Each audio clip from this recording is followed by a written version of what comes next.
20 години независна држава, речиси исто толкав период поминат во какви такви обиди новинарството конечно да стане продолжена рака на народот. Критики за седмата сила од Европската заедница колку сакаше. Пуста желба да станеме дел од Европа, а кога станува збор за слободата на изразување на медиумите, некако слабо ни се работи. Додуша работиме, но наместо напредок, чекориме наназад. Со тоа продолжуваме да тапкаме во категоријата држави со делумно слободни медиуми.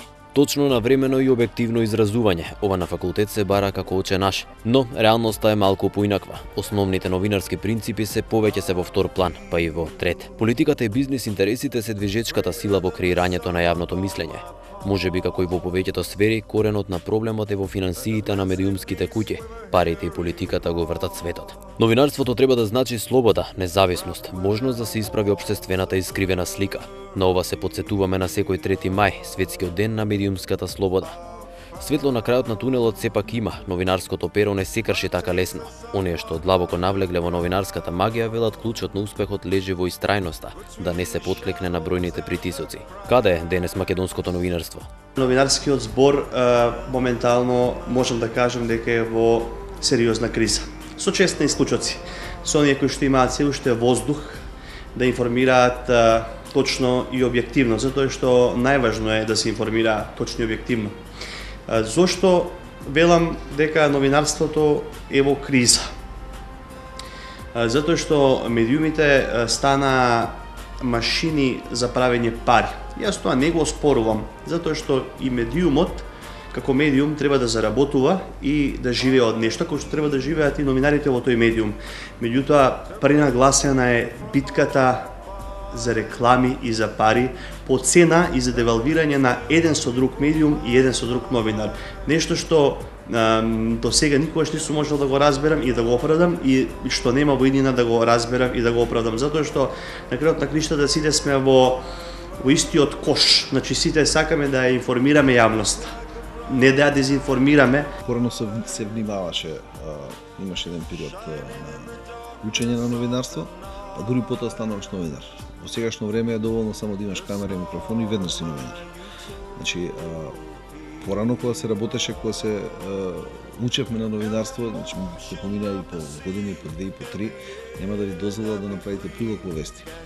Сега имате ситуација кога со 5 минути, што би се рекло новинарство, прави интервју со председател или што ја знам, манекенка иде со министер разговара. Значи нема споредба околу обученост. И тоа е клучната разлика и токму поради тоа се наоѓаме таму кај што се наоѓаме. Значи постојано имате забелешки што од Брисел, што од професионални новинарски здруженија, пораки, препораки дека одите тоните надолу, меѓутоа некому тоа му одговара. Мислам дека новинарството не е во ништо полоша состојба од тоа што било некогаш, кога велам некогаш, мислам на 90-тите, на пример, почетокот на македонската независност, конфликтот во 2001 година. Значи секогаш новинарите се соочувале со истите проблеми. Притисоци од политички партии, од бизнис центри и така натаму.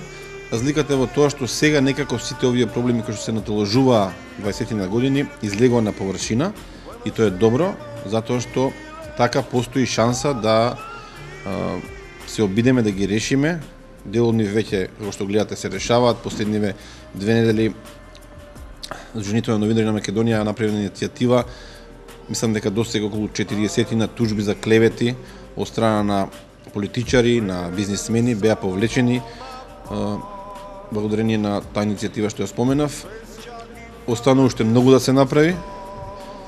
Имаме во моментов ми се чини голем потенцијал во двете главни еснавски здруженија на новинарите и во синдикатот. И битката предстои. Се сложам со некои аналитичари кои велат дека новинарството е во криза, првенствено поради тоа што новинарите и медиумите се поделија, било да е тоа по некоја политичка линија, по бизнис интереси на собствениците на медиумите и така натаму. Таа поделба за војна на вистината постоела и порано, меѓутоа можеби не во толку изразена форма, меѓутоа она што сега се случува е на некој начин криза. И навистина ми е жал затоа што има медиуми, новинари кои што навистина се трудат да го работат тоа на вистински начин. Во секој случај ова мораше на некој начин да се случи кога тогаш, за да научиме од сопствените грешки и веројатно почнува некаква фаза на прочистување на просторот кој што за известно време ќе даде некаков резултат се надевам. Новинарството во овој момент со честни исклучоци на некои луѓе е апсолутно непровокативно ниту за работа, ниту за обстави.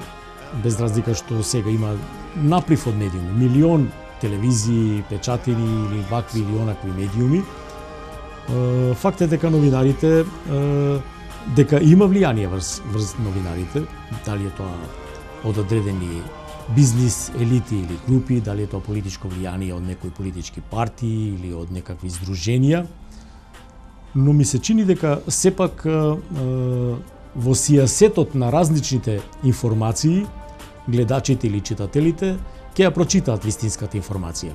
Не е вината само во газдите, ако сакате и во политичарите.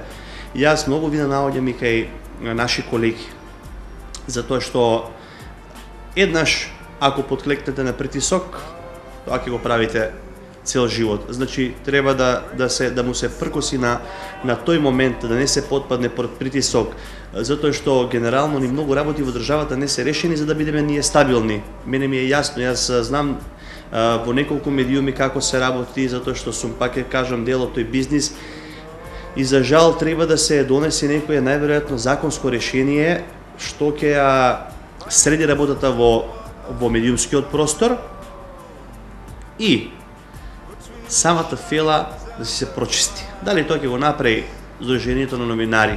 Имаше таму многу идеи и за оведување лиценци за тоа кој што се може да работи како новинар. Мислам дека новинарите во Македонија не можеме да ги изолираме од тоа што значи една општествена реалност во Македонија. Ако имате корупција во сите сфери од животот, не можете да очекувате дека во новинарството ќе цветаат рози. Ако има криминал во сите сфери од животот, не можете да очекувате дека и новинарите и медиумите генерално ќе бидат нешто над целата состојба. И тука мислам дека битката е отворена, започна конечно во на финална фаза и мислам дека не очекуваат многу подобри времиња во скора иднина. Многу медиуми, различен поглед и пристап до приказните, неретко и нивно прикривање, јавноста збунета. Докаде е објективноста на новинарството и конечно колку граѓаните веруваат во она што им се пласира. Ако зборувам во моје лично име или во име на медиумот каде што работам, Канал 5 телевизија, мислам дека гледачите, граѓаните не треба воопшто да размислуваат дали пренесуваме вистините информации, значи сметам дека сме крајно објективни, што е оценка и за најголем дел од македонските медиуми. Се обидуваме да ги следиме сите оние светски стандарди, се чини затоа што и во Канал 5 и во другите медиуми, зборам и за мејнстрим медиумите и за помалите, за локалните медиуми, се обидуваат овде во Македонија да имплементираат ни стандарди кои што сите ние сме ги научиле на семинари, на курсеви, на разни видови на ноу-хау ивенти во светот.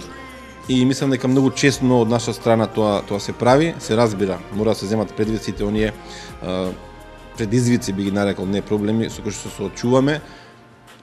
Притисоци споменав, нели? Новинарството не може да биде независно кога газди на медиуми се дел од власта, може би утре ќе бидат дел од опозицијата. Значи независно новинарство може да прави само јавниот сервис кој за жал е исто така ставен на колена. За жал викам затоа што тој да е як, другите покрај него можеме да видиме само видеотеки.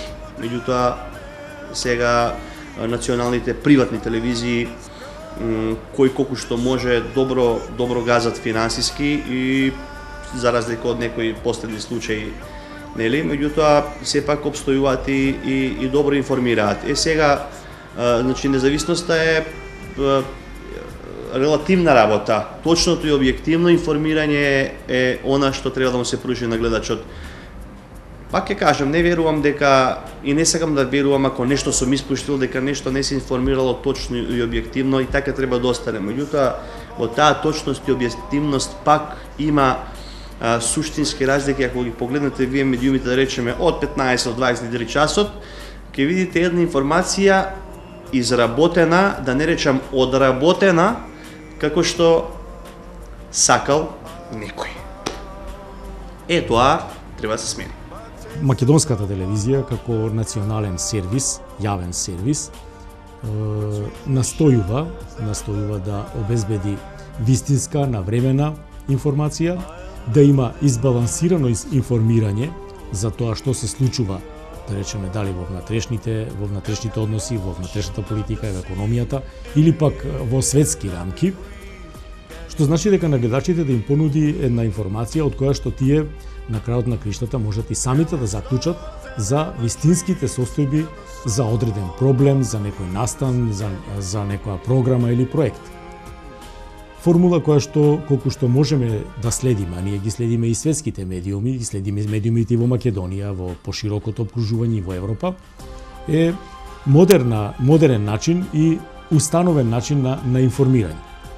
Објективноста на информацијата и вистината на некој начин е жртва на ова што претходно го зборував, на сите тие поделби во новинарските кругови, меѓу медиумите, ситуација која што кулминираше со случувањата околу А1.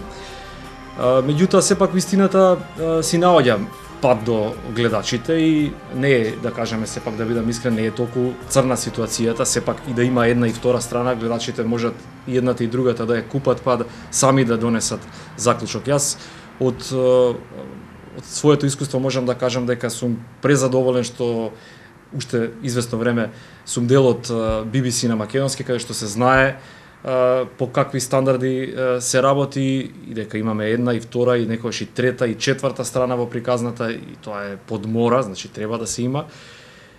Ги прашуваме граѓаните што мислат за тоа, така што сепак и во македонскиот медиумски простор примерот на BBC може да биде модел како треба да функционираат и домашните медиуми. Во секој случај мислам дека треба да и се верува на новинарите, на медиумите. Впрочем, и неколкуте анкети каде што се мереше доверба на граѓаните во медиумите заедно со политичарите, со црквата, со армијата, покажа дека довербата во медиумите е многу висока, што во исто време е една обврска за сите нас и во иднина да продолжиме да ги поправаме нашите вести, нашите информативни изданија. Знаете што многу често многу луѓе знаат да кажат народот е маса проста која што ништо не разбира, што апсолутно не се согласувам. Значи публиката ве легитимира кои сте, што сте, односно вашата публика. Сите ние, секој медиум има своја публика и секој новинар има своја публика. Доколку се направат потемелни истражувања, доколку сте во можност, јас сум имал таква можност, значи си ја знаеш својата публика, кому се обраќаш, кои се твоите луѓе кои што те веруваат. Значи, едно е гледаност, а можеби најсуштинска работа е доверба. Довербата се стекнува со тек на време. Значи, луѓето ја гледаат вашата работа и гледаат дали сте манипулатор, дали сте рекетар.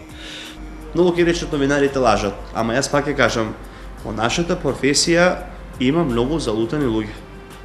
И многу пати колегите ме осудувале за таквите изјави, меѓутоа јас тоа го кажувам отворено. Значи, секој треба да си го најде местото каде што му е. Се создава атмосфера дека сите новинари се или корумпирани, или се партиски гласноговорници, тоа не може така. Тоа мора да се расчисти, да се прочисти. И граѓаните кога ќе ме апсолвираат мене, ќе речат да, тој е точен и вистинит.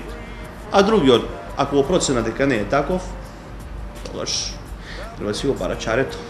Многу луѓе влегуваат во замката со информации кои што ги пласираат на дадена партија, која што им ја дава или политичка или бизнис групација, сеедно, и велат супер, одлично го кажавте тоа. Но тоа поминува само кај тие партиски војници или кај тие интересни групи, не поминува кај сите.